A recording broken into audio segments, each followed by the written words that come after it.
silence. In a world where music is often the heartbeat of cinema, some films choose to strip it away.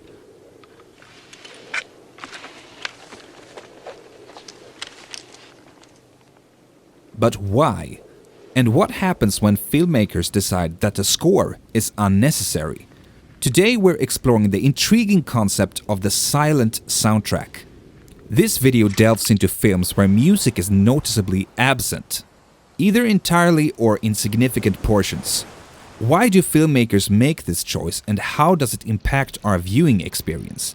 Beyond the simple explanation of "it wasn't needed", I want to explore the deeper layers of intention and effect. Could the absence of music add something profound to the narrative? Let's find out. Film scores are often described as the soul of a movie, guiding us emotionally through the story. But what if that guidance is taken away?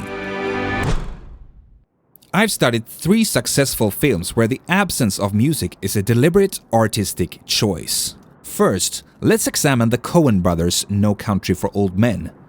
In this gripping thriller, music is almost entirely absent. Instead, the sound design takes the center stage. The atmosphere is dominated by ambient noise, the whistle of the wind, the creak of floorboards, the echo of footsteps. Skip Lively, the film's sound engineer, explains that thrillers typically rely on music as a safety net, telling the audience what to feel.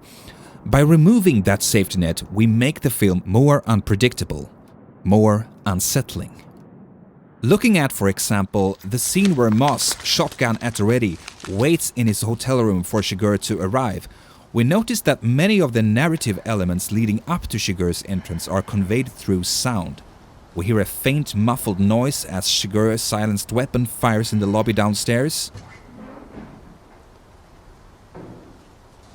Moss picks up the phone and calls the reception desk.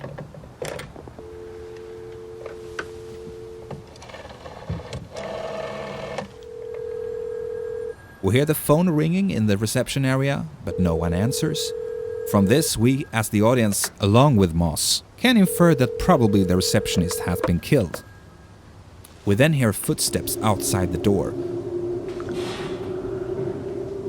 and the sound of Shiger receiving the signal from the tracker as we see a shadow pass by in the light seeping through the door crack.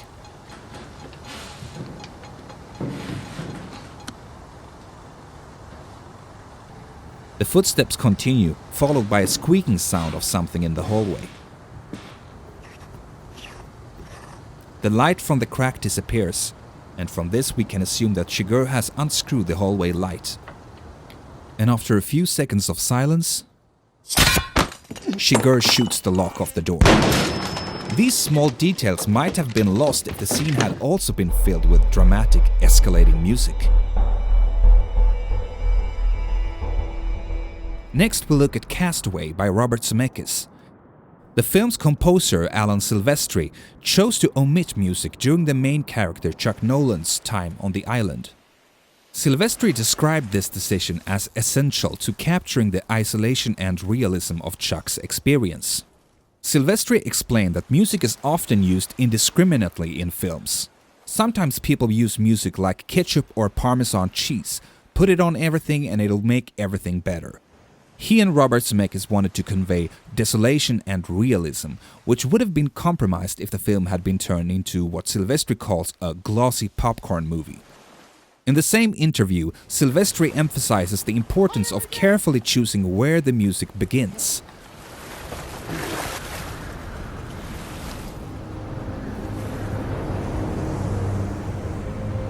He explains its introduction when Chuck leaves the island. If you look at the film as one man's journey, up until he left the island, he was a victim. At some point, he makes a very profound decision. He's going to take action.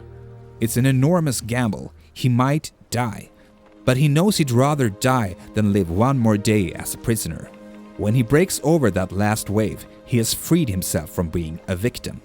Looking back at the island, he understands the price of this choice. The island, though his prison, was land, food, a place to live. For me, that moment was the film's biggest turning point, and I couldn't think of a better place to introduce music to celebrate that transformation. I also want to highlight how the film's first act uses semi-diegetic music to contrast the absence of music in the middle act on the island. And by semi-diegetic, I mean music that isn't explicitly tied to a visible diegetic source in the story, but feels like it could exist within the world we see. Unlike traditional score, which exists entirely outside of the narrative, semi-diegetic music feels as though it could come from a radio playing in the scene or in the background of a location. These tracks help set scenes in a clear context. Elvis Presley and blues music when we're in Texas, grandiose Russian male choirs in Russia, and Christmas music during Chuck's family celebration. Together with Chuck's constant chatter in the dialogue-heavy first act, this music establishes a world filled with sound as a natural part of his daily life. The contrast is therefore extremely stark when Chuck reaches the island. Silence prevails. There is no music. No dialogue, just ambient sounds like wind and waves. This absence of sound enhances the sense of isolation. Time also becomes a significant theme amplified by the absence of music. In the first act, Chuck is obsessed with time, as punctuality is vital to FedEx's operations. Before his trip, his girlfriend gives him a pocket watch, symbolizing their connection and the fleeting nature of time. And on the island, every passing day represents time lost with her. Without music to drive the pace or set the mood, time flows relentlessly, tapping both Chuck and the audience into the uncertainty of his stay.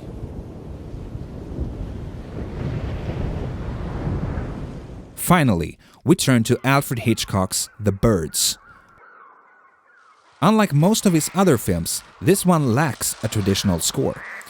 Instead, the music is replaced by eerie bird sounds, both real and electronically generated, crafted by Hitchcock's longtime collaborator and composer Bernard Herrmann. The absence of music functions in a way as an early warning to us viewers that something is not quite right. The first act of the film could essentially serve as the first act of a romantic comedy. A man and a woman approach each other in a flirtatious and somewhat teasing way, but what makes it not feel like a rom-com is that the overall atmosphere feels far too uncomfortable.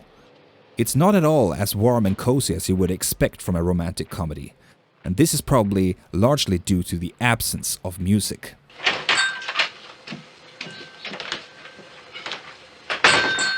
During the bird attack scenes, one could view the electronically produced bird sounds as a form of music, as they do not attempt to match the exact sound of the correct bird, but instead aim to create an impressionistic auditory experience of the bird attack.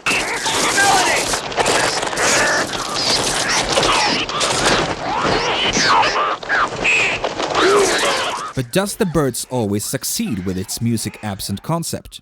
Unlike the other films I've covered in this video, I would argue that The Birds could have benefited from a more traditional score in certain moments. It absolutely works as it is, but with the other films I've studied, I felt that adding more music would have detracted from the experience. I don't feel that way with this film. Many scenes as they are now feel a bit dated and clumsy. They often don't have as strong an impression as they seem to aim for. Even though the absence of music serves an important warning function in the first act, I believe it's something that could have been equally effective with music, especially with a composer like Bernard Herrmann. But that's just my personal opinion. But to summarize then, what do these films teach us about silence and music in cinema? First, the absence of music isn't just about subtraction. It's a deliberate tool to shift focus onto sound design, realism, or narrative tension. Second, silence can create contrast, making the eventual return of music all the more impactful. Finally, this choice often aligns with a film's tone and purpose, whether it's the gritty realism of No Country for Old Men, the isolation of Castaway, or the surreal horror of The Birds. Silence speaks volumes. But these are just a few of several different movies that use the absence of music as a storytelling tool. Do you have any other favorites? Let me know which ones and why in the comments below. That's it for today's video. Thanks for watching. Until next time.